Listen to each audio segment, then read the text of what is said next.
আসসালামু আলাইকুম বন্ধুরা, যারা বাড়ি করতে ভাবতেছেন তাদের উদ্দেশ্যে ভিডিওটা করানো হয়েছে।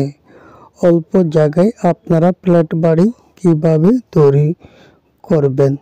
একদম ছোটোর মধ্যে 3টি রুম, একটি রুমে রয়েছে একটা পাকঘর আর বাথরুম সহ, আর একটা রুম হচ্ছে গেস্ট রুম, আর একটা হচ্ছে বেডরুম।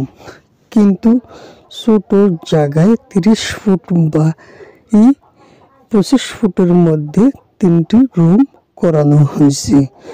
বন্ধুরা, আমার চ্যানেলটি সাবস্ক্রাইব করবেন এবং আপনাদের জন্য নিত্য নতুন ভিডিও বানাতে পারে।